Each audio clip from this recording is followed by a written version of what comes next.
Ladies and gentlemen, we are 6 weeks away from Witch Queen. Alright, that sounds weird to say. I'm just going to talk normally now. So we're 6 weeks out from Witch Queen, which means it's prepping season, which means... What should I save? How should I save it? Is it getting deleted? Panic in the streets! So I'm here to just give you my 2 cents on how I'm going to prep, suggest how you should prep, and why you should or should not save X thing. So let's start at the top. I'm going to talk about things you should not save, because I get this question a lot. Should I save this? Is this going away? Is it not going away? First off, do not save anything in the helm. Nothing. Not Splicer bounties, not Season of the Lost bounties, nothing from the Cabal season, Chosen, whatever it's called. None of that. Nothing in the helm. It's all seasonal, which means it's going away, which means you should not save anything from here, because it's very, very, very, very, very likely getting deleted. So that's number 1. Number 2, don't save anything from the Tangled Shore or the Dreaming City. Tangled Shore, going away. Spider, probably dead. Sorry, that's just what's... I mean, yeah, Mario's gonna go bang bang. And then Dreaming City, the XP from Petra's bounties are simply just dirt. They're not worth saving. Even the weekly bounties are dirt. So it's just... it's a waste of space in your inventory. So, not Tangled Shore, not Dreaming City. Let's talk about what you should be saving now. Let's just go straight at the top. We're going to start with weekly bounties. Weekly bounties, you should be saving. These are the highest XP rewards in the game. They are about triple the reward of a daily bounty, so obviously the more weeklies you get, the better. So weekly-wise, you could be saving the weekly from Varix in Europa. He has 4 total, 1 for each hunt, plus a general one. So over the course of 3 weeks, you would need to collect those. Then you have Dares of Eternity on Zur's Jabroni Island. You can hold 1 weekly bounty from the Star Horse. As far as I know, you can't hold more than 1 some weird way that I know of. So just pick up 1 and do it. Doesn't matter which one. Moon bounties. Eris has 2, and the Lectern has 2. Yes, I'm aware that Eris's bounties don't say they give XP, but they do. Trust me, I've done this only for, I don't know, 2 years now. They give XP. Then, Cosmodrome. We got the Fortnite guy. He has 2 weekly bounties for you. They are fairly easy, pretty quick to complete. No reason why you shouldn't be doing these. Then you get to the ones that are a little bit annoying. The weekly IB bounties. Some of them take forever to complete. So this is more of a preference thing. If you want to do it, cool. If you don't want to, you know, just tear your hair out playing IB, then don't do them. But there's 7 total for them. And as I am recording this video, IB is actually next week. So you either have 4 already saved up like me, or you have none. And then you can save 4. Or try to go for 7 total. We might get a second Iron Banner before Witch Queen. We'll see. So that's about it for Mr. Salad Bar. And then you have the weekly clan bounties from Hawthorne. Obviously, you need to be in a clan to do these. Some of them are pretty easy. A couple of them are pain in the ass. For example, play 10 Gambit matches with a clanmate on each character. Yeah, I don't know about that, Chief. But then there's some easy ones, like assists or final blows with a clanmate in Crucible. Complete a Nightfall activity, complete any raid, complete, like 4 Gambit matches in Crucible. That's not that bad in comparison. But that's generally what the clan bounties are. It's just Gambit, Crucible, Nightfall, raid. And that's pretty much it for the weeklies, as far as them being currently in the game. Next, let's talk about daily bounties. So, you can go about this 2 different ways, the way I see it. Since the vendors in the tower will likely still have their 8 out of 8 thing in the tower, you know, for the Bright Dust stuff, what you could do is save 7 of each of the vendors' bounties. So you would save 4 dailies from Zavala, come back tomorrow, save 3 more, go to Shax, do the same thing, go to Drifter, do the same thing, and so on. So the reason you would do this is because you would save 7 of each, and then Witch Queen launch day, you would come back to the tower, pick up 1 new bounty from them, and then complete that bounty, and then have 8 done for all of them, and then you could pick up their weekly reward, which also does give XP, in case you were wondering, on top of the Bright Dust and the Powerful. Now, what you could do, opposite of what I just mentioned, is you could be saving daily bounties from planet vendors rather than tower vendors, and then you would be saving the tower stuff for launch day. So, for example, I could go to the Cosmodrome, unless this blank screen just... Okay, yep.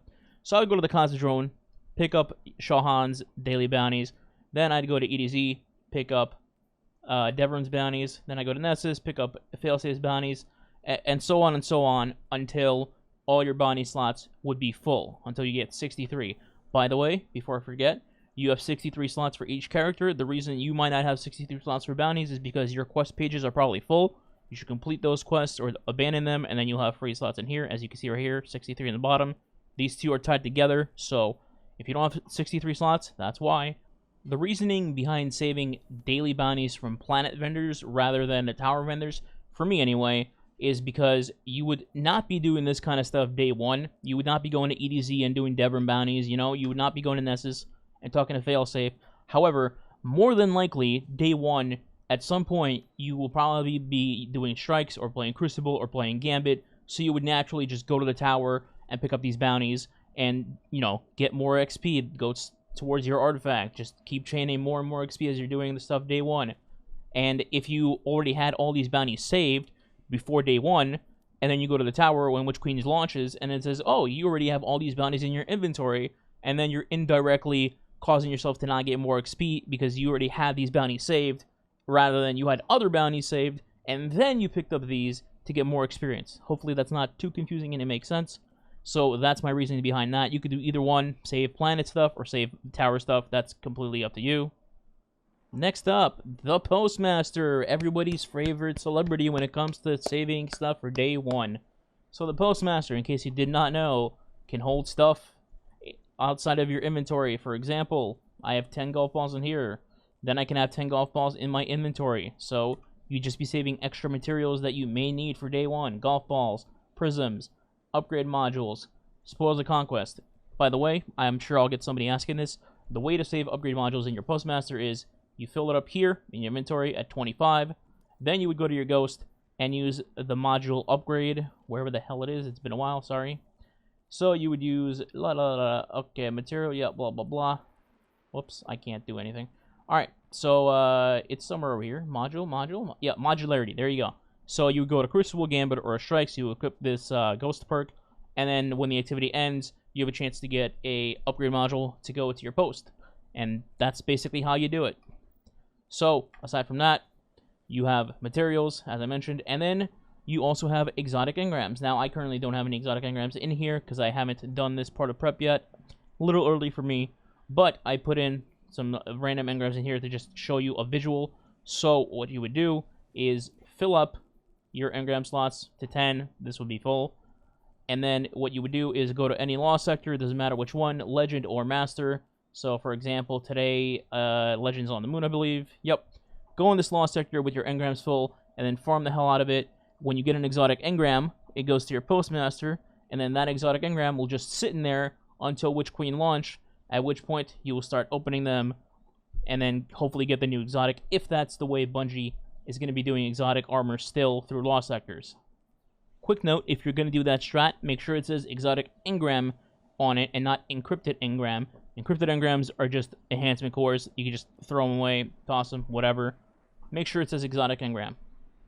Going back to the ghost thing, I do want to mention something. Make sure your ghosts have blinding light on for day one.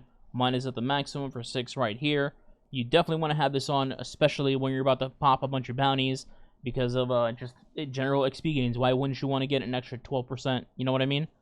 And then also, on top of that, don't forget, Shared Wisdom does exist. Shared Wisdom makes it so if you go in a fire team with someone else who has Shared Wisdom with you, and they're a certain season rank, just ignore my season rank, by the way, I'm sure somebody's going to say, what the so you join somebody, and then you would get a bonus of 2%, 4%, 6%, yada yada, depending on their season rank. The higher they are, the better percentage for you, up to, I believe, like 72 and above.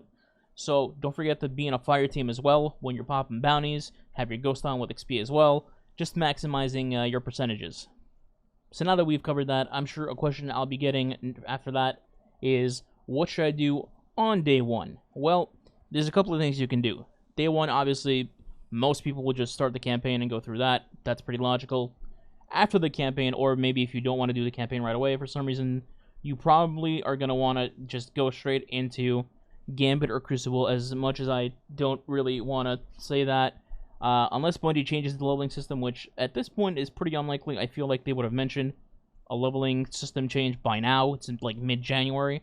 So Unfortunately, the best way to level up probably is going to be to blue up first, and the blue up, the best case scenario for you is Crucible or Gambit. It doesn't really matter what playlist, whatever goes faster for you, you know. Comp would give you blues and powerfuls, so that would probably be the best route. And then Gambit, well, Gambit is just Gambit. Obviously, you can get blues from other sources too. You could do strikes, nightfalls, whatever, but the fastest of the two, or the three, I guess, would probably be Crucible and Gambit.